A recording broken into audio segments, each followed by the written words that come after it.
ವಿದ್ಯಾರ್ಥಿಗಳೇ ನಮಸ್ಕಾರ. Haigreev foundation YouTube ಚಾನೆಲ್ಗೆ ನಿಮಗೆ ಸ್ವಾಗತ. ಮಕ್ಕಳೇ, ಈ ತರಗತಿಯಲ್ಲಿ ನಾವು 10ನೇ ತರಗತಿಯ 2ನೇ ಪದ್ಯಪಾಠ ಆಗಿರುವಂತ ಹಕ್ಕಿ ಹಾರುತ್ತಿದೆ ನೋಡಿದಿರಾ ಅನ್ನುವಂತ ಪದ್ಯವನ್ನ ನೋಡೋಣ. ಈ ಕವಿತೆಯ ಲೇಖಕರು ದ.ರಾ. ಬೇಂದ್ರೆ ಅಂದ್ರೆ ದತ್ತಾತ್ರೇಯ ರಾಮಚಂದ್ರ ಬೇಂದ್ರೆ. ಇವರು ಕನ್ನಡ ಸಾಹಿತ್ಯದ ನವೋದಯ ಘಟ್ಟದ ಒಬ್ಬ ಪ್ರಮುಖ ಲೇಖಕರು. ಅವರ ಪರಿಚಯವನ್ನ ನಾವೀಗ ಮಾಡಿಕೊಳ್ಳೋಣ. ಕವಿಯ ಹೆಸರು ದತ್ತಾತ್ರೇಯ ರಾಮಚಂದ್ರ ಬೇಂದ್ರೆ. ಅಂಬಿಕಾತನಯ ದತ್ತ ಅವರ ಕಾವ್ಯನಾಮ. ಅವರು 1896ರಲ್ಲಿ ಜನವರಿ 31ರಂದು ಧಾರವಾಡದಲ್ಲಿ ಜನಿಸ್ತಾರೆ. ಅವರ ತಂದೆ ರಾಮಚಂದ್ರ ಬೇಂದ್ರೆ ಮತ್ತು ಅವರ ತಾಯಿ ಅಂಬುತಾಯಿ ಅಥವಾ ಅಂಬವ್ವ. ಅವರ ಪತ್ನಿಯ ಹೆಸರು ಲಕ್ಷ್ಮೀಬಾಯಿ. ಇದು ಅವರ ಕುಟುಂಬದ ಒಂದು ಪರಿಚಯ. ಮಕ್ಕಳೇ, ಬೇಂದ್ರೆಯವರ ಬಗ್ಗೆ ಒಂದು ವಿಶೇಷತೆ ಏನು ಅಂತಂದ್ರೆ, ಅವರ ಕಾವ್ಯನಾಮನ ನಾವು ನೋಡೋದಾದ್ರೆ ಅಂಬಿಕಾತನಯ ದತ್ತ ಅಂತ ನಾವು ನೋಡ್ತೇವೆ. ಅಂಬಿಕಾತನಯ ದತ್ತ ಅಂತ ಅವರು ನಾನು ಯಾಕೆ ಇಟ್ಕೊಂಡಿದ್ದೀನಿ ಅಂತ ತಮ್ಮ ಕಾವ್ಯನಾಮವನ್ನ ಹೇಳಿರ್ತಾರೆ ಒಂದ್ ಕಡೆ. ಅದೇನು ಅಂತಂದ್ರೆ, ಅಂಬುತಾಯಿ ಅಂದ್ರೆ ಅವರ ತಾಯಿ ಅಂಬವ್ವ ಅವರ ತಾಯಿಯ ಹೆಸರು. ಅವರ ತಾಯಿಯ ಪರವಾಗಿ ಅವರಿಗೆ ಅಮಿತವಾದ ಗೌರವ. ಮತ್ತೆ ಅದೇ ರೀತಿಯಾಗಿ ಅವರು ಹೇಳಿರ್ತಾರೆ ಬೇಂದ್ರೆ ಅವರು ಏನಂತ ಅಂತಂದ್ರೆ, ನನ್ನ ಒಂದು ಓದಿಗೆ, ನನ್ನ ಸಾಹಿತ್ಯ ಕೃಷಿಗೆ ಅಥವಾ ನನ್ನ ಓದು ಬರಹಕ್ಕೆ ಪ್ರಮುಖವಾದ ಪ್ರೇರಣೆ ಮತ್ತು ಕಾರಕ ಶಕ್ತಿ ಅಂತಂದ್ರೆ ನನ್ನ ತಾಯಿ. ಅದಕ್ಕೋಸ್ಕರನೇ ನಾನು ಅಂಬಿಕಾತನಯ ದತ್ತ ಅಂತ ಹೇಳಿ ನನ್ನ ಕಾವ್ಯನಾಮವನ್ನಾಗಿ ಮಾಡ್ಕೊಂಡಿದ್ದೇನೆ ಅಂತ ಹೇಳಿ ಅವರು ಒಂದ್ ಕಡೆ ಹೇಳಿರ್ತಾರೆ ಮಕ್ಕಳೇ. ನಂತರ ಬೇಂದ್ರೆಯವರ ಒಂದು ಜೀವನವನ್ನ ನಾವು ನೋಡೋದಾದ್ರೆ, ಅವರ ಇಡೀ ಜೀವನ ಕೂಡ ಒಂದು ಸಂಘರ್ಷಮಯವಾದ ಜೀವನ. ನಿರಂತರವಾಗಿ ಬಡತನ, ಮತ್ತೆ ಪದೇ ಪದೇ ತಮ್ಮ ಒಂದು ನೇರ ನಡೆನುಡಿಯಿಂದ ಉದ್ಯೋಗವನ್ನ ಪದೇ ಪದೇ ಕಳ್ಕೊಳ್ಳುವಂಥದ್ದು, ಮತ್ತೆ ನಿರಂತರವಾಗಿ ಅವರ ಮಕ್ಕಳು ಸಾಯ್ತಾ ಇರುವಂಥದ್ದು. ಅವರ ಹುಟ್ಟಿರುವಂಥ 9 ಮಕ್ಕಳಲ್ಲಿ 6 ಜನ ಕೂಡ ತೀರ್ಕೊಂಡಿರ್ತಾರೆ. ಆದರೆ ಇಂಥ ಒಂದು ಕಷ್ಟವಾದ ಸಂದರ್ಭದಲ್ಲೂ ಕೂಡ, ತಮ್ಮ ಒಂದು ಜೀವನದ ಈ ಸಂಘರ್ಷದ ಸಂದರ್ಭದಲ್ಲೂ ಕೂಡ ಸಾಹಿತ್ಯ ಕೃಷಿಯನ್ನ ಅವರು ಯಾವತ್ತೂ ಬಿಟ್ಟಿರೋದಿಲ್ಲ. ಅವರು ಒಂದು ಮಾತು ಹೇಳ್ತಾರೆ ಇದ್ರ ಪರವಾಗಿ. ಅದೇನು ಅಂತಂದ್ರೆ, ಎನ್ನ ಪಾಡೆನಗಿರಲಿ ಅದರ ಹಾಡನ್ನಷ್ಟೇ ನಿನಗೆ ಕೊಡುವ ರಸಿಕ ಅಂತ ಹೇಳಿ ಬೇಂದ್ರೆ ಅವರು ಹೇಳಿರ್ತಾರೆ. ಅಂದ್ರೆ ಈ ಸಾಲಿನ ಅರ್ಥ ಏನು ಅಂತಂದ್ರೆ, ಅವರು ವೈಯಕ್ತಿಕವಾಗಿ ತಮ್ಮ ಜೀವನದಲ್ಲಿ ಸಂಘರ್ಷಗಳನ್ನ ಎದುರಿಸಿದ್ರೂ ಕೂಡ ಸಾಹಿತ್ಯ ಕೃಷಿಯಲ್ಲಿ ಅದರ ರಸವನ್ನಷ್ಟೇ ನಿಮಗೆ ನಾನು ಉಣಬಡಿಸ್ತೀನಿ ಹೊರತಾಗಿ ಓದುಗರಿಗೆ ನನ್ನ ವೈಯಕ್ತಿಕ ಪಾಡುಗಳನ್ನ ನಿಮಗೆ ತೋರಿಸ್ಕೊಳ್ಳೋದಿಲ್ಲ. ನನಗೆ ಎಷ್ಟೇ ಕಷ್ಟಗಳಿದ್ರೂ ಕೂಡ ನಾನು ಕನ್ನಡ ಸೇವೆಯನ್ನ, ಸಾಹಿತ್ಯ ಸೇವೆಯನ್ನ ನಾನು ಮಾಡ್ತೇನೆ ಅನ್ನುವಂಥ ಒಂದು ಅರ್ಥ ಈ ಸಾಲಿನಲ್ಲಿ ಬರುತ್ತೆ ಮಕ್ಕಳೇ. ಇನ್ನೊಂದು, ಬೇಂದ್ರೆಯವರ ಒಂದು ಸಾಹಿತ್ಯದ ಬರವಣಿಗೆಯ ಒಂದು ವಿಶೇಷತೆ ಏನು ಅಂತಂದ್ರೆ, ಉತ್ತರ ಕರ್ನಾಟಕದ ಭಾಷೆ. ಆ ಭಾಷೆಯನ್ನ ಅದನ್ನ ದೇಸಿ ಅಂತ ಹೇಳಿ ನಾವು ಕರಿತೇವೆ. ಸಾಮಾನ್ಯವಾಗಿ ಸಾಮಾನ್ಯ ಜನರಿಗೆ ಅರ್ಥವಾಗುವಂತ ಒಂದು ಭಾಷೆ, ಜನಸಾಮಾನ್ಯರಿಗೆ ಹತ್ತಿರವಾಗಿರುವಂತ ಒಂದು ಭಾಷೆ, ಮತ್ತು ಆ ಜನಸಾಮಾನ್ಯರಲ್ಲಿ ಬೆರೆಯುವಂತ ಒಂದು ಭಾಷೆ ಅದೇನಿದೆ ಉತ್ತರ ಕರ್ನಾಟಕದ ಭಾಷೆಯನ್ನ, ಅವ್ರಿಗೆ ಆ ಉತ್ತರ ಕರ್ನಾಟಕದ ಭಾಷೆ ಅನ್ನೋದು ಅವರ ದೃಷ್ಟಿಯಲ್ಲಿ, ಬೇಂದ್ರೆ ಅವರ ದೃಷ್ಟಿಯಲ್ಲಿ ಒಂದು ಉಪಭಾಷೆ ಮಾತ್ರ ಆಗಿರೋದಿಲ್ಲ. ಅವರ ದೃಷ್ಟಿಯಲ್ಲಿ ಅದು ಒಂದು ದೇಸಿ ಅಂತ ಹೇಳಿ ನಾವು ಕರಿತೇವೆ. ಅಂದ್ರೆ ಜನಸಾಮಾನ್ಯರ ಭಾಷೆ, ನೇರ ನಡೆನುಡಿ ಇರುವಂತಹ ಭಾಷೆ. ಸಾಮಾನ್ಯವಾಗಿ ಕವಿತೆಯ ಭಾಷೆ ಒಂದು ಸ್ವಲ್ಪ ಕ್ಲಿಷ್ಟವಾಗಿರುತ್ತೆ ಅಂತ ಹೇಳ್ತಾರೆ.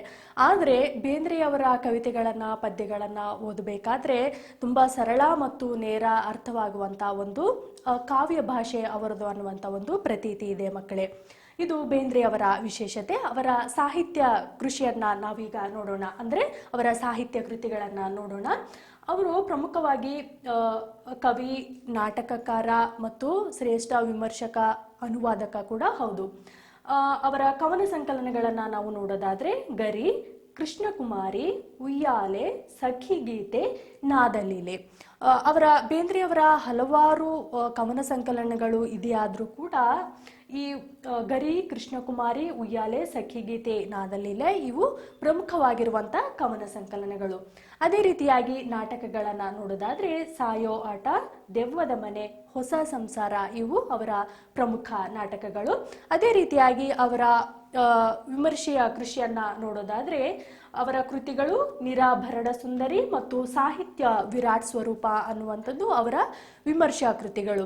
ಅಂದ್ರೆ ಸಾಹಿತ್ಯಕ್ಕೆ ಮತ್ತು ವಿವಿಧ ಕ್ಷೇತ್ರಗಳಿಗೆ ಸಂಬಂಧಪಟ್ಟಿರುವಂತ ಅವರ ವಿಚಾರಗಳು, ವಿಮರ್ಶೆಗಳು ಈ ಸಾಹಿತ್ಯ ವಿರಾಟ್ ಸ್ವರೂಪ ಅನ್ನುವಂಥ ಒಂದು ವಿಮರ್ಶಾ ಕೃತಿಯಲ್ಲಿ ಸಂಗ್ರಹವಾಗಿದೆ. ಈ ಒಂದು ಸಾಹಿತ್ಯ ವಿರಾಟ್ ಸ್ವರೂಪ ಅನ್ನುವಂಥ ಕೃತಿಯಲ್ಲಿ ಸುಮಾರು 127 ಪ್ರಬಂಧಗಳು ಇದೆ ಮಕ್ಕಳೇ. ಇದು ಅವರ ಪ್ರಮುಖ ವಿಮರ್ಶಾ ಕೃತಿ. ಬೇಂದ್ರೆಯವರ ಈ ಸಾಹಿತ್ಯ ಕೃಷಿಗೆ ಲಭಿಸಿರುವಂತಹ ಗೌರವ ಮತ್ತು ಪ್ರಶಸ್ತಿಗಳನ್ನ ನಾವೀಗ ನೋಡೋಣ. ಅವರ ಅರಳು ಮರಳು ಅನ್ನುವಂಥ ಒಂದು ಕವನ ಸಂಕಲನಕ್ಕೆ 1958ರಲ್ಲಿ ಕೇಂದ್ರ ಸಾಹಿತ್ಯ ಅಕಾಡೆಮಿ ಪ್ರಶಸ್ತಿ ಲಭಿಸುತ್ತೆ. ಅದೇ ರೀತಿಯಾಗಿ 1973ರಲ್ಲಿ ನಾಲ್ಕು ತಂತಿ ಅನ್ನುವಂಥ ಕೃತಿಗೆ ಜ್ಞಾನಪೀಠ ಪ್ರಶಸ್ತಿ ಲಭಿಸುತ್ತೆ. ಅದೇ ರೀತಿಯಾಗಿ 1968ರಲ್ಲಿ ಬೇಂದ್ರೆಯವರಿಗೆ ಪದ್ಮಶ್ರೀ ಪ್ರಶಸ್ತಿ, ಅಂದ್ರೆ ಭಾರತ ಸರ್ಕಾರದ ಅತ್ಯುನ್ನತ ಪ್ರಶಸ್ತಿ ಪದ್ಮಶ್ರೀ ಪ್ರಶಸ್ತಿ ಅವರಿಗೆ ಲಭಿಸುತ್ತೆ. ಅದೇ ರೀತಿಯಾಗಿ 1943ರಲ್ಲಿ ಶಿವಮೊಗ್ಗದಲ್ಲಿ ನಡೆದಿರುವಂತಹ 27ನೆಯ ಕನ್ನಡ ಸಾಹಿತ್ಯ ಸಮ್ಮೇಳನದ ಅಧ್ಯಕ್ಷತೆಯನ್ನ ದ.ರಾ. ಬೇಂದ್ರೆ ಅವರು ವಹಿಸಿರ್ತಾರೆ ಮಕ್ಕಳೇ. ಅಂದ್ರೆ ಈ ಎಲ್ಲ ಸಾಹಿತ್ಯ ಕೃಷಿಗೆ ಕನ್ನಡ ಜನತೆ ಅವರಿಗೆ ಕೊಟ್ಟಿರುವಂತ ಒಂದು ಗೌರವ, ಈ ಸಾಹಿತ್ಯ ಸಮ್ಮೇಳನದ ಅಧ್ಯಕ್ಷತೆಯನ್ನ ವಹಿಸಿರುವಂತದ್ದು. ನಂತರ ಈ ಹಕ್ಕಿ ಹಾರುತ್ತಿದೆ ನೋಡಿದಿರಾ ಅನ್ನುವಂತ ಒಂದು ಕವನ ಏನಿದೆ, ಅವರ ಬೇಂದ್ರೆಯವರ ಗರಿ ಅನ್ನುವಂತ ಕವನ ಸಂಕಲನದಿಂದ ಆಯ್ಕೆ ಮಾಡಿಕೊಳ್ಳಲಾಗುತ್ತೆ. ಈ ಗರಿ ಅನ್ನುವಂತ ಒಂದು ಕವನ ಸಂಕಲನ ಬೇಂದ್ರೆಯವರು ಬರೆದಿರುವಂತಹ ಕವನ ಸಂಕಲನಗಳಲ್ಲಿ ಪ್ರಮುಖವಾಗಿರುವಂತದ್ದು ಮತ್ತು ಪ್ರಪ್ರಥಮ ಬಾರಿಗೆ ಪ್ರಕಟವಾಗಿರುವಂತಹ ಒಂದು ಕವನ ಸಂಕಲನ. ಅದರ ಹೆಸರೇನು? ಗರಿ. ಆ ಒಂದು ಕವನ ಸಂಕಲನದಿಂದ ಈ ಹಕ್ಕಿ ಹಾರುತ್ತಿದೆ ನೋಡಿದಿರಾ ಅನ್ನುವಂಥ ಕವಿತೆಯನ್ನ ಆಯ್ಕೆ ಮಾಡಿಕೊಳ್ಳಲಾಗಿದೆ. ಹಾಗಿದ್ರೆ ಈ ಕವನದ ಹಿನ್ನೆಲೆ ಏನು, ಅದರ ಸಾರಾಂಶ ಏನು ಅನ್ನುವಂಥದ್ದನ್ನ ನಾವೀಗ ನೋಡೋಣ ಮಕ್ಕಳೇ.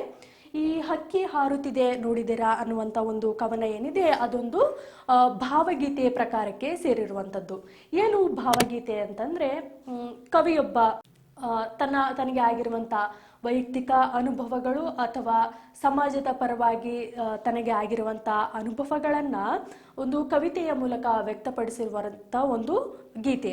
ಆ ಹೆಸರಲ್ಲಿ ನಮಗೆ ಹೇಳುತ್ತೆ, ಆ ಭಾವನೆಗಳನ್ನ ಗೇಯಾತ್ಮಕವಾಗಿ ರಚಿಸಿರುವಂತ ಒಂದು ಸಾಲುಗಳು ಭಾವಗೀತೆ ಅಂತ ಹೇಳಿ ನಾವು ಕರಿತೇವೆ ಮಕ್ಕಳೇ. ಈ ಭಾವಗೀತೆಗಳು ಸಮಾಜಮುಖಿಯಾಗಿದ್ದರೆ ಅದು ಇನ್ನಷ್ಟು ಒಂದು ಶ್ರೇಷ್ಠತೆಯನ್ನ ಪಡೆದುಕೊಳ್ಳುತ್ತೆ ಅನ್ನುವಂಥ ಒಂದು ಮಾತಿರುತ್ತೆ. ಅದೇ ರೀತಿಯಾಗಿ ವೈಯಕ್ತಿಕವಾಗಿ ತನ್ನ ತುಡಿತೆಗಳನ್ನ, ಅಂದ್ರೆ ಒಬ್ಬ ವ್ಯಕ್ತಿಯ ವೈಯಕ್ತಿಕ ತುಡಿತೆಗಳೇನಿದೆ, ಆ ಓದಿದ ಪ್ರತಿಯೊಬ್ಬ ಸಹೃದಯನಿಗೂ ಕೂಡ ಇದು ನನ್ನದೇ ಅನುಭವ ಅಂತ ಅನಿಸಿದಾಗ ಆ ಒಂದು ಕವಿತೆ ಅಥವಾ ಭಾವಗೀತೆ ಜನರಿಗೆ ಹತ್ತಿರ ಆಗುತ್ತೆ, ಓದುಗರಿಗೆ ಹತ್ತಿರ ಆಗುತ್ತೆ ಅನ್ನುವಂಥದ್ದು. ಈ ಹಕ್ಕಿ ಹಾರುತ್ತಿದೆ ನೋಡಿದಿರಾ ಅನ್ನುವಂಥ ಭಾವಗೀತೆಯಲ್ಲಿ ಏನು ಹೇಳಕ್ಕೆ ಹೊರಟಿದ್ದಾರೆ ಬೇಂದ್ರೆ ಅವರು ಅನ್ನುವಂಥದ್ದನ್ನ ನಾವು ನೋಡೋದಾದ್ರೆ, ಈ ಹಕ್ಕಿ ಅನ್ನುವಂಥ ಒಂದು ಸಂಕೇತ ಏನಿದೆ, ಈ ಹಕ್ಕಿಯನ್ನ ಒಂದು ಕಾಲಕ್ಕೆ ಸಮೀಕರಿಸಿ ಬೇಂದ್ರೆ ಅವರು ಈ ಕವಿತೆಯಲ್ಲಿ ಬರೆದಿರ್ತಾರೆ ಮಕ್ಕಳೇ. ಕಾಲ ಅಂತಂದ್ರೆ ನಿರಂತರವಾಗಿರುವಂಥದ್ದು, ಚಲನಶೀಲವಾಗಿರುವಂಥದ್ದು. ಅಂದ್ರೆ ಕಾಲ ಅನ್ನೋದು ನಿಂತ ನೀರಲ್ಲ, ಟೈಮ್ ಅನ್ನೋದು ನಿರಂತರವಾಗಿರುತ್ತೆ. ನಾವು ಯಾವುದಾದ್ರೂ ಈ ಸಮಯದಲ್ಲಿ ಮಾಡಿರುವಂಥ ಯಾವುದೇ ಕೆಲಸ ಈ ಸಮಯಕ್ಕೆ ಮಾತ್ರ ಸೀಮಿತ, ಅದು ಆ ಸಮಯಕ್ಕೆ ಮಾತ್ರ ನಾವು ಮುಗಿಸಬೇಕು ಅನ್ನುವಂಥದ್ದು. ಆ ಸಮಯ ಕಳೆದ್ರೆ ಮತ್ತೆ ನಮಗೆ ಆ ಸಮಯ ಸಿಗೋದಿಲ್ಲ. ಅದೇ ರೀತಿ ಕಾಲ ಅನ್ನುವಂಥದ್ದು ನಿರಂತರವಾಗಿರುವಂಥದ್ದು, ಚಲನಶೀಲವಾಗಿರುವಂಥದ್ದು. ಅಂದ್ರೆ ಈ ಸಂದರ್ಭದಲ್ಲಿ ಯಾವುದಾದ್ರೂ ಒಂದು ಘಟನೆ ನಾಳೆಗೆ ಇತಿಹಾಸ ಆಗೋಗುತ್ತೆ, ಅಂದ್ರೆ ಕಳೆದು ಹೋಗಿರುತ್ತೆ. ಅಂದ್ರೆ ಕಾಲ ಅನ್ನುವಂಥದ್ದು ನಿರಂತರವಾಗಿರುವಂಥದ್ದು. ಈ ಕಾಲ ಅನ್ನುವಂಥದ್ದು ಮಕ್ಕಳೇ ನಮ್ಗೆ ಕಣ್ಣಿಗೆ ಕಾಣುತ್ತಾ? ಇಲ್ಲ. ಆದರೆ ಈ ಕಣ್ಣಿಗೆ ಕಾಣದಿರುವಂತ, ಅಂದ್ರೆ ಅಮೂರ್ತವಾಗಿರುವಂತ, ಅಮೂರ್ತ ಅಂತಂದ್ರೆ ಅದಕ್ಕೆ ಒಂದು ಆಕಾರ ಇಲ್ಲ ಕಾಲಕ್ಕೆ. ಆ ಕಾಲವನ್ನ, ಅಮೂರ್ತವಾಗಿರುವಂತ ಕಾಲವನ್ನ ಮೂರ್ತವಾಗಿರುವಂತ ಹಕ್ಕಿಗೆ, ಅಂದ್ರೆ ನಾವು ಕಣ್ಣಿಗೆ ನೋಡಕ್ಕೆ ನಮ್ಗೆ ಹಕ್ಕಿ ಕಾಣುತ್ತಲ್ವಾ ಮಕ್ಕಳೇ, ಆ ಹಕ್ಕಿ ಹಾರ್ತಾ ಇರುತ್ತೆ, ಅದು ಚಲನಶೀಲವಾಗಿರುತ್ತೆ, ನಿರಂತರವಾಗಿರುತ್ತೆ. ಆ ಹಕ್ಕಿ ಒಂದು ಕಡೆ ನಿಲ್ಲೋದಿಲ್ಲ. ಆ ಅಮೂರ್ತವಾಗಿರುವಂತ ಕಾಲವನ್ನ ಮೂರ್ತವಾಗಿರುವಂತಹ ಹಕ್ಕಿಗೆ ಹೋಲಿಸಿ ಸಮೀಕರಿಸಿ ಇಲ್ಲಿ ಬೇಂದ್ರೆಯವರು ಹಕ್ಕಿ ಹಾರುತ್ತಿದೆ ನೋಡಿದಿರಾ ಅನ್ನುವಂತ ಕವಿತೆಯನ್ನ ಬರೀತಾರೆ. ಈ ಕವಿತೆಯಲ್ಲಿ ಒಂದು ಕಾಲ ಅನ್ನುವಂಥದ್ದು ನಿರಂತರವಾಗಿರುವಂಥದ್ದು ಅನ್ನುವಂಥದ್ದು ಒಂದಾದರೆ, ಎರಡನೇದಾಗಿ ಹಕ್ಕಿ ಅನ್ನುವಂಥದ್ದು ಒಂದು ಸ್ವಾತಂತ್ರ್ಯದ ಸಂಕೇತ, ಅಂದರೆ ಒಂದು ಸ್ವೇಚ್ಛೆಯ ಸಂಕೇತ, ಒಂದು ಬಿಡುಗಡೆಯ ಸಂಕೇತ, ಅಂದರೆ ಹಾರುವಿಕೆ ಅಂದರೆ ಒಂದು ಬಿಡುಗಡೆಯ ಸಂಕೇತ ಅನ್ನುವಂಥ ಅರ್ಥ ಕೂಡ ಇಲ್ಲಿ ಬರುತ್ತೆ ಮಕ್ಕಳೇ. ಅಂದರೆ ಮೊದಲನೇ ಕಾಲ ಅನ್ನುವಂಥದ್ದು ಒಂದು ನಿರಂತರವಾಗಿರುವಂಥದ್ದು ಅಂತ ನಾವು ನೋಡಿದಾಗ, ಅಂದರೆ ಒಬ್ಬ ವ್ಯಕ್ತಿ ಆ ನಿರಂತರವಾಗಿರುವಂಥ ಕಾಲವನ್ನ ಗಮನದಲ್ಲಿಟ್ಟುಕೊಂಡು ತಾನು ಕಾಲಕ್ಕೆ ತಕ್ಕ ಹಾಗೆ ಬದಲಾಗಬೇಕು ಅನ್ನುವಂಥ ಒಂದು ಅರ್ಥ ಇದ್ರೆ, ಎರಡನೇದಾಗಿ ಆ ಮನುಷ್ಯ ಆ ಕಾಲವನ್ನ ಆ ಸಂದರ್ಭವನ್ನ ಬಿಡಿಸಿಕೊಂಡು ಮುನ್ನಡೆಯುತ್ತಾ ಹೋಗುವಂಥದ್ದು ಒಂದು ಎರಡನೇ ಅರ್ಥ ಮುಖ್ಯವಾಗಿ ನಾವು ನೋಡೋದಾದ್ರೆ ಮಕ್ಕಳೇ, ಈ ಹಕ್ಕಿ ಹಾರುತ್ತಿದೆ ನೋಡಿದಿರಾ ಅನ್ನುವಂಥ ಕವರವನ್ನ 1921ರಲ್ಲಿ ಬೆಳಗಾವಿಯ ಕನ್ನಡ ಸಾಹಿತ್ಯ ಸಮ್ಮೇಳನದಲ್ಲಿ ಮೊಟ್ಟ ಮೊದಲ ಬಾರಿಗೆ ಬೇಂದ್ರೆಯವರು ಓದಿರ್ತಾರೆ. ಆ ಒಂದು ಸಂದರ್ಭ ಒಂದು ಸ್ವಾತಂತ್ರ್ಯ ಹೋರಾಟದ ಒಂದು ಸಂದರ್ಭ, ಆ ಒಂದು ಪೂರ್ವ ಬ್ರಿಟಿಷರ ಒಂದು ಸಾಮ್ರಾಜ್ಯಶಾಹಿಯಿಂದ ನಾವು ಬಿಡುಗಡೆಯಾಗಬೇಕು ಅನ್ನುವಂಥ ಒಂದು ಅರ್ಥ ಕೂಡ ಈ ಪದ್ಯದಲ್ಲಿ ನಮಗೆ ಗೊತ್ತಾಗುತ್ತೆ ಮಕ್ಕಳೇ. ಅದು ನಾವು ಮುಂದೆ ಪದ್ಯ ಓದುತ್ತಾ ನಮಗೆ ಅರ್ಥ ಆಗುತ್ತೆ. ಅಂದರೆ ಬ್ರಿಟಿಷರ ಸಾಮ್ರಾಜ್ಯಶಾಹಿಯಿಂದ ನಾವು ನಮ್ಮ ಸ್ವತಂತ್ರವನ್ನ ನಾವು ಪಡೆದುಕೊಳ್ಳಬೇಕು. ಹಕ್ಕಿ ಹಾರುವುದು ಅಂತಂದ್ರೆ ಒಂದು ಬಿಡುಗಡೆಯ ಸಂಕೇತ. ಆ ಸಾಮ್ರಾಜ್ಯಶಾಹಿಯಿಂದ ನಾವು ರಕ್ಷಣೆ ಮಾಡ್ಕೋಬೇಕು, ನಾವು ಬಿಡುಗಡೆ ಆಗಬೇಕು ಅನ್ನುವಂಥ ಒಂದು ಅರ್ಥ ಆದರೆ, ಇನ್ನೊಂದು ಅರ್ಥ ಮನುಷ್ಯ ನಿರಂತರವಾಗಿ ಕಾಲ ಬದಲಾದಂತೆ ವೈಜ್ಞಾನಿಕವಾಗಿ, ಸಾಮಾಜಿಕವಾಗಿ, ಆರ್ಥಿಕವಾಗಿ ಮುಂದುವರಿತಾನೆ ಇದ್ದಾನೆ. ಆ ಮುಂದುವರಿತಾ ಇದ್ರೂ ಕೂಡ ಅದಕ್ಕೆ ಎಲ್ಲೆ ಅನ್ನೋದೇ ಇಲ್ವೇ, ಅದು ಎಲ್ಲಿಯವರೆಗೆ, ಅದಕ್ಕೆ ಒಂದು ಕಂಟ್ರೋಲ್ ಬೇಕು ಅದಕ್ಕೆ ಅನ್ನುವಂಥ ಒಂದು ಅರ್ಥ ಕೂಡ ಈ ಒಂದು ಪದ್ಯದಲ್ಲಿ ನಾವು ನೋಡಬಹುದು ಮಕ್ಕಳೇ.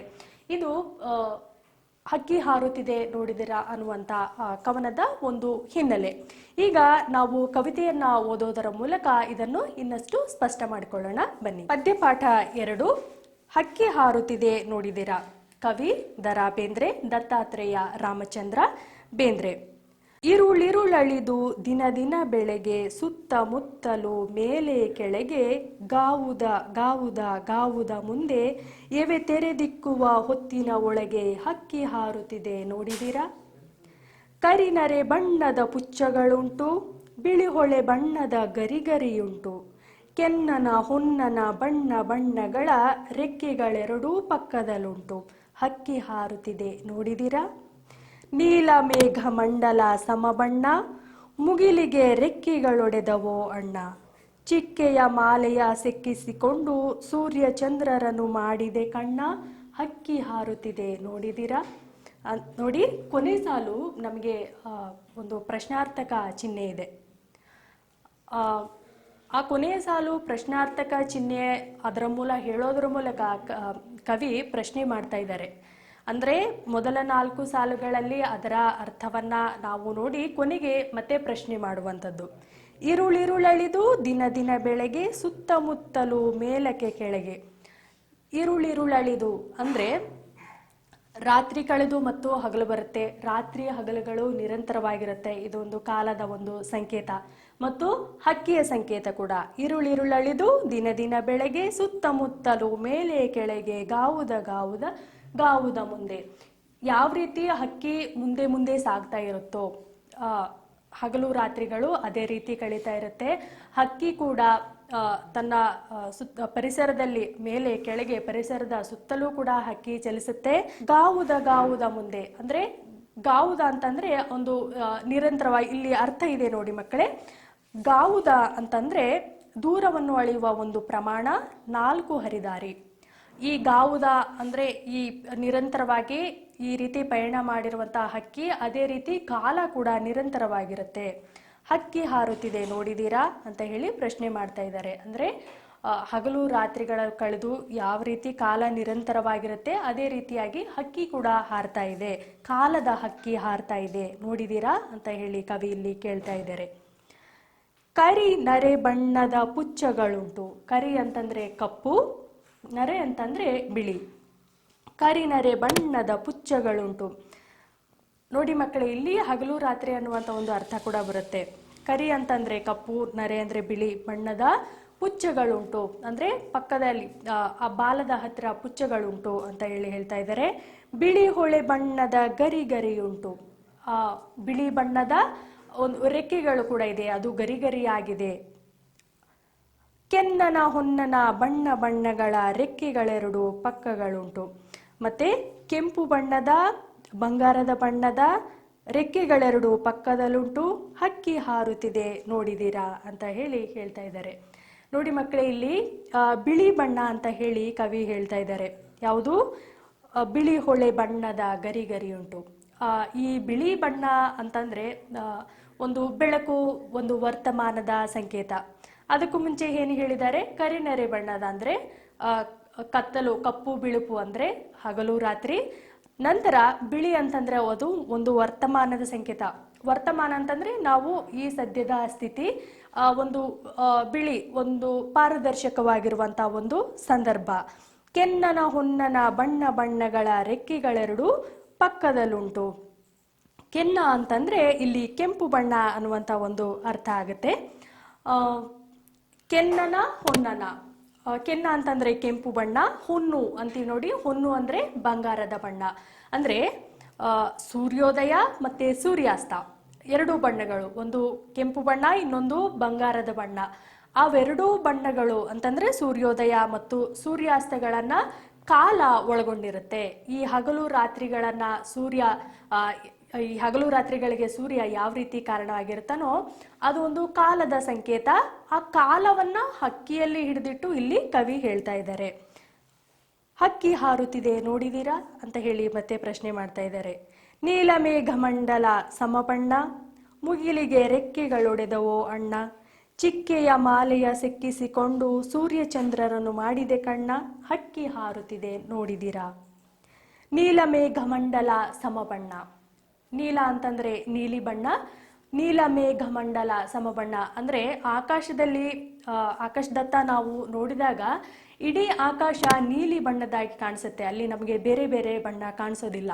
ಸಮಬಣ್ಣ ಅಂತಂದ್ರೆ ಎಲ್ಲರೂ ಸಮಾನವಾದಂಥದ್ದು, ಒಂದು ವಿಶಾಲವಾಗಿರುವಂಥದ್ದು. ಕಾಲ ಅಂತಂದ್ರೆ ಒಂದು ವಿಶಾಲವಾಗಿರುವಂತ, ಸಮಾನವಾಗಿರುವಂತ, ಪ್ರತಿಯೊಬ್ಬ ಯಾವುದೇ ಶ್ರೀಮಂತ ಬಡವ ಅಧಿಕಾರಿ ಅನ್ನುವಂಥ ಯಾವುದೇ ಭೇದ ಭಾವ ಇಲ್ಲದೆ ಕಾಲ ಅನ್ನುವಂಥದ್ದು ಎಲ್ಲರಿಗೂ ಒಂದು ಸಮಾನವಾಗಿರುವಂಥದ್ದು. ನೀಲಮೇಘಮಂಡಲ ಸಮಬಣ್ಣ, ಮುಗಿಲಿಗೆ ರೆಕ್ಕೆಗಳೊಡೆದವೋ ಅಣ್ಣ. ನೋಡಿ ಮಕ್ಕಳೇ, ಇಲ್ಲಿ ಕಲ್ಪನೆ ಎಷ್ಟು ಚೆನ್ನಾಗಿದೆ. ಇಡೀ ಆಕಾಶವನ್ನೇ ಒಂದು ಹಕ್ಕಿಯಾಗಿ ಮಾಡಿ ಆ ಆಕಾಶಕ್ಕೆ ರೆಕ್ಕೆಗಳು ಮೂಡಿದವು ಅಂತ ಹೇಳಿ ಇಲ್ಲಿ ಕವಿ ಹೇಳ್ತಾ ಇದ್ದಾರೆ. ಚಿಕ್ಕೆಯ ಮಾಲೆಯ ಸಿಕ್ಕಿಸಿಕೊಂಡು, ಚಿಕ್ಕೆ ಅಂತಂದ್ರೆ ನಕ್ಷತ್ರಗಳು, ಆ ಮಾಲೆಯ ಸಿಕ್ಕಿಸಿಕೊಂಡು ಅಂತಂದ್ರೆ ಯಾವುವು ಚಿಕ್ಕೆಗಳು ಅಂತ ಒಂದು ಸಂಕೇತವಾಗಿ ನಾವು ನೋಡೋದಾದ್ರೆ ಹಗಲು ರಾತ್ರಿ, ಸೂರ್ಯ ಚಂದ್ರ, ಮಾಸ ದಿನ, ಇವೆಲ್ಲವುಗಳು ಕೂಡ ಒಂದು ನಕ್ಷತ್ರಗಳ ಒಂದು ಮಾಲೆಯನ್ನ ಆ ಆಕಾಶ ಸಿಕ್ಕಿಸಿಕೊಂಡಿದೆ. ಸೂರ್ಯ ಚಂದ್ರರನ್ನು ಮಾಡಿದೆ ಕಣ್ಣ. ಆ ಹಕ್ಕಿಗೆ ಯಾವುದು ಕಣ್ಣುಗಳಾಗಿತ್ತು? ಸೂರ್ಯ ಮತ್ತು ಚಂದ್ರರೆಂಬ ಎರಡು ಕಣ್ಣುಗಳು. ಅಂದ್ರೆ ಇಡೀ ಆಕಾಶಕ್ಕೆ ರೆಕ್ಕೆಗಳು ಮೂಡಿದೆ, ಅದೊಂದು ಹಕ್ಕಿಯಾಗಿದೆ. ಚಿಕ್ಕೆಯ ಮಾಲೆ ಅಂದ್ರೆ ದಿನ, ವಾರ, ತಿಂಗಳುಗಳ ಅನ್ನುವಂತ ಒಂದು ಮಾಲೆಯನ್ನ, ಚಿಕ್ಕೆಯ ಮಾಲೆಯನ್ನ ಕೊರಳಲ್ಲಿ ಧರಿಸಿಕೊಂಡಿದೆ. ಆ ಹಕ್ಕಿಯ ಕಣ್ಣುಗಳೇನಾಗಿದ್ದವು? ಸೂರ್ಯ ಮತ್ತು ಚಂದ್ರರು ಆ ಹಕ್ಕಿಯ ಕಣ್ಣುಗಳಾಗಿದ್ದವು. ಹಕ್ಕಿ ಹಾರುತ್ತಿದೆ ನೋಡಿದೀರಾ ಅಂತ ಹೇಳಿ ಮತ್ತೆ ಹೇಳ್ತಾ ಇದ್ದಾರೆ. ರಾಜ್ಯದ ಸಾಮ್ರಾಜ್ಯದ ತೆನೆ ಒಕ್ಕಿ, ಮಂಡಲ ಗಿಂಡಲಗಳ ಗಡಮುಕ್ಕಿ, ತೇಲಿಸಿ ಮುಳುಗಿಸಿ ಖಂಡ ಖಂಡಗಳ ಸಾರ್ವಭೌಮರ ನೆತ್ತಿಯ ಕುಕ್ಕಿ, ಹಕ್ಕಿ ಹಾರುತ್ತಿದೆ ನೋಡಿದಿರಾ. ಇಲ್ಲಿ ಕಾಲ ನಿರಂತರವಾಗಿರುತ್ತೆ ಅನ್ನುವಂಥ ಒಂದು ಅರ್ಥ ಇಲ್ಲಿ ಮತ್ತೆ ಬರ್ತಾ ಇದೆ. ರಾಜ್ಯದ ಸಾಮ್ರಾಜ್ಯದ ತೆನೆ ಒಕ್ಕಿ ಅಂದ್ರೆ ನಮ್ಮ ಇತಿಹಾಸವನ್ನ ನಾವು ಗಮನಿಸಿದಾಗ ಪ್ರತಿಯೊಬ್ಬ ರಾಜ, ಅರಸ ಅಥವಾ ಯಾರೇ ಸಾಮ್ರಾಜ್ಯವನ್ನ ವಿಸ್ತಾರ ಮಾಡಬೇಕು ಅನ್ನುವಂಥ ಒಂದು ಇಚ್ಛೆಯನ್ನ ಇರ್ತಕ್ಕಂಥ ಯಾರಾದ್ರೂ ಒಬ್ಬ ವ್ಯಕ್ತಿ ಆ ಕಾಲಕ್ಕೆ ಮಾತ್ರ, ಆ ಕಾಲ ಅದು ನಿರಂತರವಾಗಿರೋದಿಲ್ಲ. ಈ ದಿನ ನಾನು ಒಂದು ಸಾಮ್ರಾಜ್ಯವನ್ನ ವಿಸ್ತಾರ ಮಾಡ್ತೀನಿ, ಒಂದು ಸಾಮ್ರಾಜ್ಯವನ್ನು ಸ್ಥಾಪನೆ ಮಾಡಿದ್ದೀನಿ ಅಂತಂದ್ರೆ ಅದು ನಿರಂತರವಾಗಿರೋದಿಲ್ಲ. ಅದು ನಾನು ಅಳಿದಾಗ ನನ್ನಿಂದಲೇ ಸಮಾಧಿ ಆಗುತ್ತೆ. ಅಂದ್ರೆ ಕಾಲ ಅನ್ನುವಂಥದ್ದು ನಿರಂತರವಾಗಿರೋದಿಲ್ಲ. ಅಂದ್ರೆ ನನ್ನಂತ ಅರಸರು ಎಷ್ಟೋ ಜನರನ್ನ ತನ್ನ ಗರ್ಭದಲ್ಲಿ ಮುಚ್ಚಿಕೊಂಡಿರುವಂಥದ್ದು ಈ ಕಾಲ. ಅಂದರೆ ಇದು ನಿರಂತರವಾಗಿರುವಂಥದ್ದು. ಈ ಸಾಮ್ರಾಜ್ಯ, ಅಧಿಕಾರಶಾಹಿ ಇವೆಲ್ಲವುಗಳಿಗಿಂತ ಅಮಿತವಾದುದು ಈ ಕಾಲ. ಇವೆಲ್ಲವುಗಳನ್ನ ದಾಟಿ ಆಚೆ ನಿಂತಿರುವಂಥದ್ದು ಕಾಲ ಅನ್ನುವಂಥದ್ದು. ತೇಲಿಸಿ ಮುಳುಗಿಸಿ ಖಂಡ ಖಂಡಗಳ ಸಾರ್ವಭೌಮರ ನೆತ್ತಿಯ ಕುಕ್ಕಿ ಹಕ್ಕಿ ಹಾರುತ್ತಿದೆ ನೋಡಿದ್ದೀರಾ. ಈ ಯಾರೂ ಸಾರ್ವಭೌಮ ಇಲ್ಲ, ಯಾವ ರಾಜನೂ ಇಲ್ಲ, ಯಾವ ಅಧಿಕಾರನೂ ಇಲ್ಲ. ಇವರೆಲ್ಲರನ್ನೂ ಕೂಡ ಮೆಟ್ಟಿ ನಿಂತಿರುವಂಥದ್ದು ಯಾವುದು? ಈ ಕಾಲ ಪಕ್ಷಿ ಅನ್ನುವಂಥದ್ದು. ಮುಂದಿನ ಭಾಗವನ್ನ ನೋಡೋಣ. ಯುಗ ಯುಗಗಳ ಹಣೆ ಬರಹವ ಹೊರೆಸಿ ಮನ್ವಂತರಗಳ ಭಾಗ್ಯವ ತೆರೆಸಿ ರೆಕ್ಕೆಯ ಬೀಸುತ್ತ ಚೇತನಗೊಳಿಸಿ ಹೊಸಗಾಲದ ಹಸುಮಕ್ಕಳ ಹರಸಿ ಹಕ್ಕಿ ಹಾರುತ್ತಿದೆ ನೋಡಿದಿರಾ. ಯುಗ ಯುಗಗಳ ಹಣೆ ಬರಹವ ಹೊರೆಸಿ. ನೋಡಿ ಮಕ್ಕಳೇ, ಈ ದಿನ ಬರಗಾಲ ಇರ್ಬೋದು, ಅಥವಾ ಈ ದಿನ ಒಬ್ಬ ವ್ಯಕ್ತಿಯ ಕೆಳಗೆ ನಾವು ಬದುಕಬೇಕಾಗಿರಬಹುದು, ಅಥವಾ ಯಾರಾದರೂ ನಿರಂಕುಶವಾಗಿ ನಮ್ಮನ್ನ ಆಳ್ತಾ ಇರಬಹುದು. ಆದರೆ ಆ ಯುಗ ಯುಗಗಳ ಹಣೆ ಬರಹವನ್ನ ಒರೆಸುವಂಥದ್ದು ಯಾವುದು? ಕಾಲ ಅನ್ನುವಂಥದ್ದು. ಮನ್ವಂತರಗಳ ಭಾಗ್ಯವ ತೆರೆಸಿ. ಮನ್ವಂತರ ಅಂತಂದ್ರೆ ಒಂದು ಪರಿವರ್ತನೆಯ ಕಾಲ. ಮನ್ವಂತರಗಳ ಭಾಗ್ಯವ ತೆರೆಸಿ ರೆಕ್ಕೆಯ ಬೀಸುತ್ತ ಚೇತನಗೊಳಿಸಿ. ನೋಡಿ ಮಕ್ಕಳೇ, ರೆಕ್ಕೆಯ ಬೀಸುತ್ತ ಚೇತನಗೊಳಿಸಿ ಅಂತಂದ್ರೆ ಹಕ್ಕಿ ಹಾರ್ತಾ ಇರಬೇಕಾದ್ರೆ, ಅದು ಇನ್ನೂ ಮೇಲಕ್ಕೆ ಹಾರ್ತಾ ಹೋಗ್ಬೇಕಾದ್ರೆ ಅದು ರೆಕ್ಕೆಗಳನ್ನ ಬೀಸ್ತಾ ಇರಬೇಕಾಗುತ್ತೆ. ಆ ಒಂದು ಚೇತನ, ಈ ಹಕ್ಕಿ ಇಲ್ಲಿ ಕಾಲಕ್ಕೆ ಸಮೀಕರಿಸಿ ಇಲ್ಲಿ ಲೇಖಕರು ಬರೆದಿರುವ ಕಾರಣಕ್ಕೆ ಆ ಚೇತನ, ಹಕ್ಕಿಯ ಹಾರಾಟದ ಜೊತೆಗೆ ಆ ಒಂದು ಚೇತನ ಇಲ್ಲಿ ನಮಗೆ ಗೊತ್ತಾಗುತ್ತೆ. ಹೊಸ ಕಾಲದ ಹಸು ಮಕ್ಕಳ ಹರಸಿ ಹಕ್ಕಿ ಹಾರುತ್ತಿದೆ ನೋಡಿದಿರಾ. ಅಂದ್ರೆ ಹಳೆಯ ಕಾಲದ ಸಾಮ್ರಾಜ್ಯಗಳು ಕಳೆದು ಮತ್ತೆ ಹೊಸ ಕಾಲದ ಒಂದು ಹೊಸ ತಲೆಮಾರು ಬರುತ್ತೆ. ಆ ಹೊಸ ತಲೆಮಾರನ್ನ ಹರಸುತ್ತೆ ಅನ್ನುವಂಥದ್ದು ಆ ಒಂದು ಕಾಲ ಹರಸುತ್ತೆ. ಬೆಳ್ಳಿಯ ಹಳ್ಳಿಯ ಮೇರೆಯ ಮೀರಿ ತಿಂಗಳೂರಿನ ನೀರನ್ನು ಹೀರಿ ಆಡಲು ಹಾಡಲು ತಾ ಹಾರಾಡಲು ಮಂಗಳ ಲೋಕದ ಅಂಗಳಕ್ಕೇರಿ ಹಕ್ಕಿ ಹಾರುತ್ತಿದೆ ನೋಡಿದಿರಾ. ಬೆಳ್ಳಿಯ ಹಳ್ಳಿಯ ಮೇರೆಯ ಮೀರಿ. ಇಲ್ಲಿ ಬೆಳ್ಳಿ ಅಂತಂದ್ರೆ ಬೆಳ್ಳಿ ಚುಕ್ಕಿ ಅಂತ ನಾವೇನು ಕರಿತೀವಿ, ಅದು ಶುಕ್ರ ಗ್ರಹ. ಬೆಳ್ಳಿಯ ಹಳ್ಳಿಯ ಮೇರೆ ಅಂತಂದ್ರೆ ಒಂದು ಬೌಂಡ್ರಿ ಅಂತ ಹೇಳಿ ಕರಿತೀವಲ್ವಾ. ಆ ಮೇರೆಯ ಮೀರಿ ತಿಂಗಳೂರಿನ ನೀರನ್ನು ಹೀರಿ. ತಿಂಗಳು ಅಂತಂದ್ರೆ ಚಂದ್ರ. ತಿಂಗಳೂರಿನ ನೀರನ್ನು ಹೀರಿ ಆಡಲು ಹಾಡಲು ತಾ ಹಾರಾಡಲು. ಇಲ್ಲಿ ನೋಡಿ, ಇಲ್ಲಿ ಕಾಲದ ಜೊತೆಗೆ ಲೇಖಕರು ಏನು ಹೇಳ್ತಾ ಇದ್ದಾರೆ ಅಂತಂದ್ರೆ ಮನುಷ್ಯನ ವೈಜ್ಞಾನಿಕ ವಿಕಾಸವನ್ನ ಇಲ್ಲಿ ಕವಿ ಹೇಳ್ತಾ ಇದ್ದಾರೆ. ಅಂದ್ರೆ ಬೆಳ್ಳಿ ಚುಕ್ಕಿಯ ಮೇರೆಯನ್ನ ಮೀರಿ ಚಂದ್ರಲೋಕದ ನೀರನ್ನ ಹೀರಿ ಮನುಷ್ಯ ಇಷ್ಟೆಲ್ಲ ಬೆಳೆದಿದ್ದಾನೆ. ಆಡಲು ಹಾಡಲು ತಾ ಹಾರಾಡಲು ಮಂಗಳ ಲೋಕದ ಅಂಗಳಕ್ಕೇರಿ, ಮಂಗಳ ಗ್ರಹಕ್ಕೂ ಹೋಗ್ತಾ ಇದ್ದಾನೆ. ಹಕ್ಕಿ ಹಾರುತ್ತಿದೆ ನೋಡಿದಿರಾ. ಈ ವೈಜ್ಞಾನಿಕ ಒಂದು ವಿಸ್ತರಣೆ, ಒಂದು ಬೆಳವಣಿಗೆ, ಇಲ್ಲಿ ಮನುಷ್ಯನೂ ಇದ್ದಾನೆ, ಕಾಲವೂ ಇದೆ, ಮತ್ತು ಹಕ್ಕಿಯ ಸಮೀಕರಣವೂ ಇದೆ. ಈ ಮೂರು ಅಂಶಗಳು ಈ ಭಾಗದಲ್ಲಿದೆ ಮಕ್ಕಳೇ. ಇಷ್ಟೆಲ್ಲ ವೈಜ್ಞಾನಿಕವಾಗಿ ಬೆಳೆದಿದ್ದಾನೆ ಮನುಷ್ಯ, ಇದಕ್ಕೆ ಎಲ್ಲಿ ಅನ್ನೋದಿದೆಯಾ ಅನ್ನುವಂಥದ್ದು ಒಂದು ಇಲ್ಲಿ ಪ್ರಶ್ನೆ. ಹಕ್ಕಿ ಹಾರುತ್ತಿದೆ ನೋಡಿದಿರಾ. ಮುಟ್ಟಿದೆ ದಿಗ್ಮಂಡಲಗಳ ಅಂಚ ಆಚೆಗೆ ಚಾಚಿದೆ ತನ್ನಯ ಚುಂಚ ಬ್ರಹ್ಮಾಂಡಗಳನ್ನು ಒಡೆಯಲು ಎಂದೋ ಬಲ್ಲರು ಯಾರ ಹಾಕಿದ ಹೊಂಚ ಹಕ್ಕಿ ಹಾರುತ್ತಿದೆ ನೋಡಿದಿರಾ. ಇದು ತುಂಬಾ ಒಂದು ಆಸಕ್ತಿದಾಯಕವಾಗಿರುವಂತಹ ಒಂದು ಭಾಗ ಮಕ್ಕಳೇ. ಮುಟ್ಟಿದೆ ದಿಗ್ಮಂಡಲಗಳ ಅಂಚ. ಈ ಕಾಲ ಅನ್ನುವಂಥದ್ದು ಏನಿದೆ, ವೈಜ್ಞಾನಿಕವಾಗಿ ಈ ಮನುಷ್ಯ ಬೆಳೆದಿರುವಂಥದ್ದು ಅಥವಾ ಸಾಮ್ರಾಜ್ಯ ವಿಸ್ತರಣೆ, ಈ ಪರವಾಗಿ ಮನುಷ್ಯ ಬೆಳೆದಿರುವಂಥದ್ದು, ಇದೆಲ್ಲವೂ ಕೂಡ ದಿಗ್ಮಂಡಲಗಳನ್ನು ಮುಟ್ಟಿದೆ ಆ ಒಂದು ಕಾಲ ಹಕ್ಕಿ. ಅಂದ್ರೆ ಆ ಮೇರೆಯನ್ನ ಮೀರಿದೆ. ಆಚೆಗೆ ಚಾಚಿದೆ ತನ್ನಯ ಚುಂಚ ಅಂದ್ರೆ ದಿಗಂತಕ್ಕೇರಿ ಹಕ್ಕಿ ಹಾರ್ತಾ ಹಾರ್ತಾ ಹಾರ್ತಾ ಮೇಲೆ ಹೋಗಿದೆ. ಆ ದಿಗಂತವನ್ನು ಮುಟ್ಟಿದೆ, ಅದರ ಆಚೆಗೆ ತನ್ನ ಚುಂಚವನ್ನ ಚಾಚಿದೆ. ಬ್ರಹ್ಮಾಂಡಗಳನ್ನು ಒಡೆಯಲು ಎಂದೋ ಬಲ್ಲರು ಯಾರ ಹಾಕಿದ ಹೊಂಚ. ಅಂದ್ರೆ ಬ್ರಹ್ಮಾಂಡಗಳನ್ನು ಒಡೆಯಲು ಯಾರೋ ಹೊಂಚು ಹಾಕಿದ್ದಾರೆ. ಅಂದ್ರೆ ವೈಜ್ಞಾನಿಕವಾಗಿ ಇಷ್ಟೆಲ್ಲ ಮನುಷ್ಯ ಬೆಳೀತಾ ಇದ್ದಾನೆ, ಇಷ್ಟೆಲ್ಲ ಕೈಗಾರಿಕೆಗಳನ್ನ ಸ್ಥಾಪನೆ ಮಾಡ್ತಾ ಇದ್ದಾನೆ, ಉಪಗ್ರಹಗಳನ್ನ ಉಡಾವಣೆ ಮಾಡ್ತಾ ಇದ್ದಾನೆ, ಕೈಗಾರಿಕೆಗಳನ್ನ ಸ್ಥಾಪನೆ ಮಾಡ್ತಾ ಇದ್ದಾನೆ, ಕಾಡೆಲ್ಲ ಕಡಿದು ನಾಡನ್ನ ಮಾಡ್ತಾ ಇದ್ದಾನೆ. ಇಷ್ಟೆಲ್ಲ ಇದು ನಮಗೆ ಕಣ್ಣಿಗೆ ನಮಗೆ ಯಾವ ರೀತಿ ಕಾಣಿಸುತ್ತೆ, ಇದೊಂದು ಅಭಿವೃದ್ಧಿಯ ಸಂಕೇತ ಅಂತ ನಮ್ಮ ಕಣ್ಣಿಗೆ ಕಾಣಿಸುತ್ತೆ. ಆದರೆ ಈ ಅಭಿವೃದ್ಧಿಯ ಹಿಂದೆ ಮನುಷ್ಯ ತನ್ನ ವಿನಾಶವನ್ನ ತಾನೇ ಆಹ್ವಾನ ಮಾಡ್ಕೊಳ್ತಾ ಇದ್ದಾನ? ಇದು ಯಾರೋ ಹಾಕಿದ ಹುಂಚಾಗಿರಬಹುದಾ, ಅಥವಾ ಇದು ಹೀಗೆ ಆಗಬೇಕು, ಕೊನೆಗೆ ಮನುಷ್ಯ ತನ್ನ ಆದಿಮಾನವನಿಂದ ಹಿಡಿದು ಈ ವೈಜ್ಞಾನಿಕ ಯುಗದವರೆಗೂ ತಲುಪಿ ನಂತರ ತನ್ನ ವಿನಾಶವನ್ನು ತಾನೇ ಕಂಡುಕೊಳ್ಳುವಂತ ಒಂದು ಹೊಂಚನ್ನು ಯಾರೋ ಹಾಕಿದ್ದಾರಾ? ಇದಕ್ಕೆ ಕಾಲ ಸಾಕ್ಷಿಯಾಗಿದೆಯಾ? ಕಾಲ ಈ ನಿರಂತರವಾಗಿ ಮನುಷ್ಯನನ್ನ ಈ ರೀತಿ ಕರ್ಕೊಂಡು ಹೋಗ್ತಾ ಇದೆಯಾ ಅಂತ ಒಂದು ಸಂದೇಹವನ್ನ ಕವಿ ಇಲ್ಲಿ ವ್ಯಕ್ತಪಡಿಸ್ತಾ ಇದ್ದಾರೆ. ಹಕ್ಕಿ ಹಾರುತ್ತಿದೆ ನೋಡಿದೀರಾ ಅನ್ನುವಂತ ಒಂದು ಪ್ರಶ್ನೆಯಿಂದ ಮತ್ತೆ ಕೊನೆಗೊಳಿಸ್ತಾ ಇದ್ದಾರೆ.